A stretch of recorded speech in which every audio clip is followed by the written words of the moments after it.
Right now, somewhere in America, a 72-year-old grandmother is staring at a pile of bills on her kitchen table, tears in her eyes, wondering if she'll have to choose between her heart medication and groceries this month. Sound familiar? Here's what breaks my heart even more: she's probably paying for at least 3 bills she doesn't legally owe. After diving deep into consumer protection law and interviewing dozens of seniors who've been targeted by aggressive collectors, I've discovered something shocking. The average senior over 65 is overpaying by $2,400 every year on bills they have zero legal obligation to pay. Today, I'm exposing the 6 most common bills that prey on seniors' good nature and fear, and showing you exactly how to legally walk away from every single one. But here's the catch. Miss even one detail in this video, and you could end up handing over your nest egg to people who have no right to it. If you're tired of feeling helpless against bill collectors and want to take back control of your money, hit that subscribe button right now and ring the notification bell. I'm about to share information that debt collection companies spend millions trying to keep secret. Comment, fight back, if you're ready to learn your real rights, or struggling, if bills are keeping you up at night. Either way, you're in the right place. Let's expose these predators. Bill type number 1, fake final notice scams.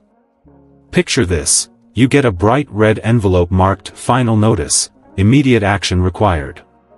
Inside, there's an official-looking document claiming you owe $847 for warranty services on a car you sold 3 years ago.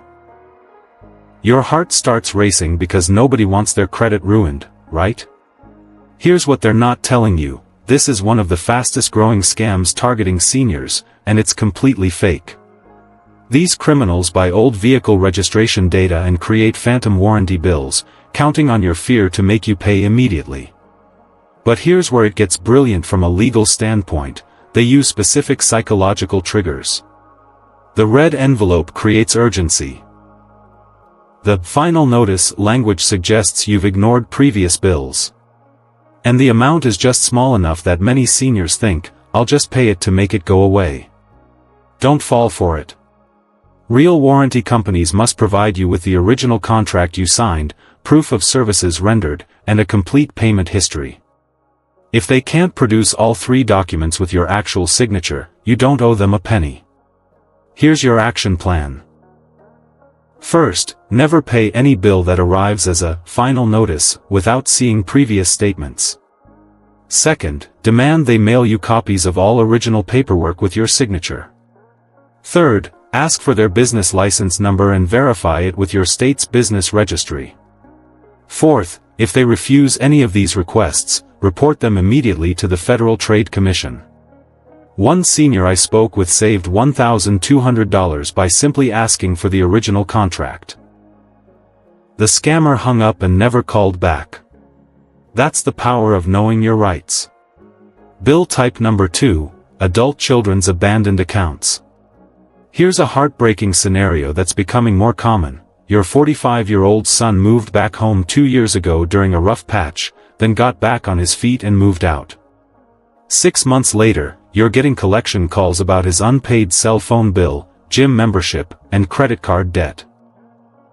The collectors are saying things like, well, he was living at your address, so you're responsible for household debts. That is complete garbage, and it's illegal for them to even suggest it. Let me be crystal clear: you are never responsible for your adult children's debts, regardless of where they were living. The only exceptions are if you co-signed something or if your name is actually on the account. Living at the same address creates zero legal obligation for you. But here's how they trap well-meaning parents. They'll call and say, we're trying to help your son avoid bankruptcy. Can you just pay half of what he owes? The moment you make any payment, you've legally accepted responsibility for that debt in many states. Here's what you need to know. First, tell them immediately that you are not responsible for anyone else's debts and that they need to stop calling you. Second, if they continue calling, send a written cease and desist letter via certified mail stating that you are not the debtor and demanding they stop all contact. Third, if they violate this, you can sue them for up to $1,000 plus attorney fees under the Fair Debt Collection Practices Act. I know a mother in Texas who was being harassed about her son's $3,400 credit card debt. After sending one cease and desist letter, the calls stopped permanently. Don't let guilt make you pay for someone else's choices. Bill type number 3, subscription services you never approved. This one's insidious because it starts so innocently. You're browsing the internet, maybe looking at health articles or trying to download a recipe. You enter your email to access something free, and suddenly you're getting billed $39.99 monthly for a supplement subscription you never wanted. Or here's another version. Your grandchild was visiting and used your tablet to play games. 3 weeks later, you discover $200 in charges for a premium gaming subscription. The company claims your email approval constitutes a valid contract. Here's the legal reality. For any subscription service to be valid, you must have clear, conspicuous disclosure of the recurring charges, explicit consent to those charges, and easy cancellation options. If any of these elements are missing, the charges are legally invalid. The gaming subscription scenario is even clearer. Minors cannot enter into binding contracts, so any charges created by children under 18 are automatically voidable. Here's your protection strategy. First, dispute the charges immediately with both the company and your credit card company. State clearly that you never authorized recurring charges. Second, if the company can't produce clear evidence of your informed consent, demand immediate refund and account closure. Third, if they refuse, file complaints with your state's Attorney General and the Better Business Bureau.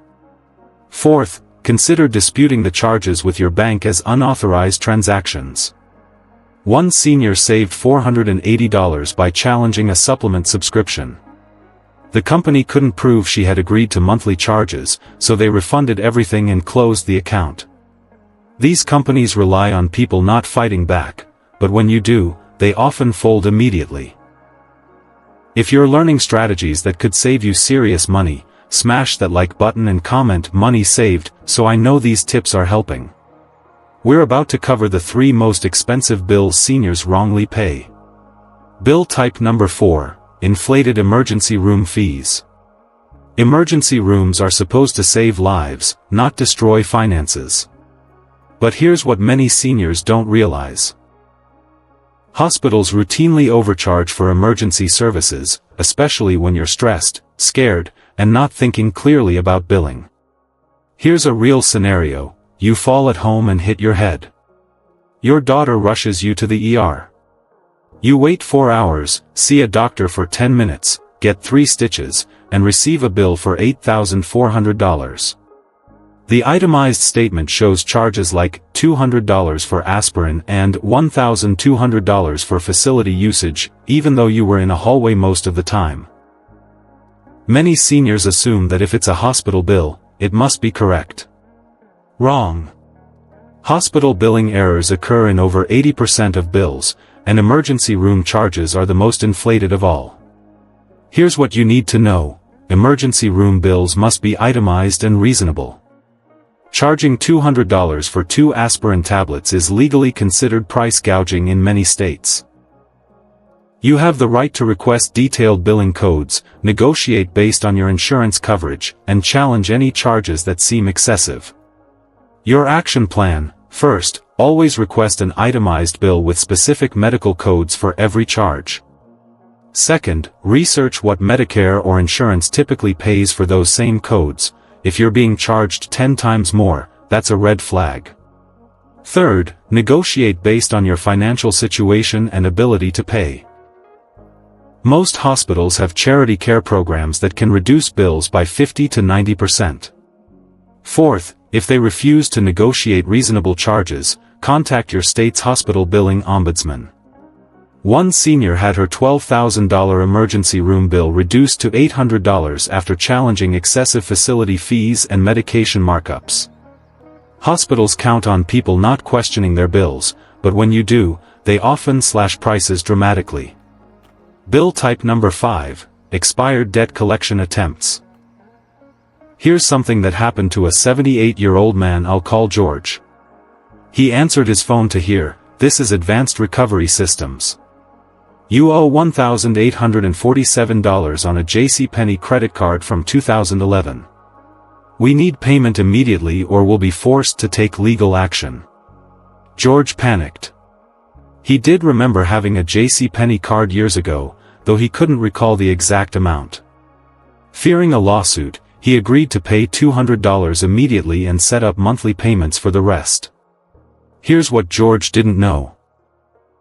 That debt was over 12 years old, which means it was legally expired in his state. The collectors had zero legal right to sue him, and by making that first payment, he accidentally restarted the legal clock on a debt he didn't have to pay. Every state has what's called a statute of limitations on debt collection. Once a debt reaches a certain age, typically 3 to 6 years depending on your state, collectors cannot successfully sue you to collect it. The debt still exists on paper, but it's legally unenforceable. Here's the crucial part: these collectors often target seniors with old debt specifically because they're more likely to feel morally obligated to pay. They're counting on your good character and fear of legal consequences. Your protection strategy: first, never acknowledge an old debt or make any payment until you verify its age and your state statute of limitations. Second, demand written verification of the debt, including the date of last payment or activity. Third, if the debt is beyond your state's time limit, send a written response stating the debt is time-barred and demanding they cease collection efforts. Fourth, if they continue pursuing an expired debt, you may be able to sue them for harassment. Knowledge of statute of limitations laws has saved seniors millions of dollars. Don't let old debts destroy your current financial security. Bill type number 6, home improvement contractor scams. This final category hits seniors especially hard because it combines home repair needs with high-pressure sales tactics. Here's how it works: a contractor knocks on your door saying they noticed your roof needs work, or they have leftover materials from a job down the street. They offer a great deal but need payment up front for materials. After you pay, they either disappear completely or do substandard work that creates more problems. Then, weeks later, you get bills from suppliers claiming the contractor never paid for materials delivered to your address. They're demanding you pay for supplies used on your own home. Here's the legal truth: you are not responsible for a contractor's unpaid supplier bills unless you specifically signed an agreement making yourself liable. Even if materials were delivered to your property, that doesn't make you the legal debtor. These supplier bills are often fake anyway. Scam contractors work with fake billing companies to double-charge homeowners, getting paid up front by you, then having their partner send fake supplier bills to collect even more money. Your protection plan: first, never pay contractors in full up front. Legitimate contractors request payment schedules tied to work completion. Second, if you receive supplier bills after hiring a contractor, demand proof that you personally guaranteed payment for those materials. Third, verify the supplier is real by calling them directly using a phone number you look up independently, not the number on the bill. Fourth, report contractor scams to your state's Contractor Licensing Board and Consumer Protection Office. One senior was being billed $2,800 for roofing materials after a contractor disappeared with her $5,000 deposit. When she challenged the supplier bill, she discovered the company didn't exist; it was just another part of the scam. By knowing her rights, she avoided paying twice for work that was never completed. If these legal protections are opening your eyes to money you can keep in your pocket, comment "Protected" below and share this with any senior you care about. Here's what I want you to remember: just because someone sends you a bill doesn't mean you legally owe it. Just because someone calls claiming you owe money doesn't make it true. And just because you feel guilty or scared doesn't mean you should pay without proof. Your homework is simple: pick one of these 6 categories that applies to your situation and take action this week. Whether it's challenging a suspicious medical bill, verifying an old debt's age, or reporting a scam, you now have the knowledge to protect yourself. Which of these 6 bill types surprised you the most? Drop a comment with the number that hit closest to home. Your experience might help another senior avoid financial devastation. If this video just saved you hundreds or thousands of dollars, show your appreciation by sharing it with every senior you know. Subscribe for more money-saving strategies that companies don't want you to discover. Remember, knowledge is your best defense against financial predators. Stay informed, stay protected, and keep your hard-earned money where it belongs, in your pocket.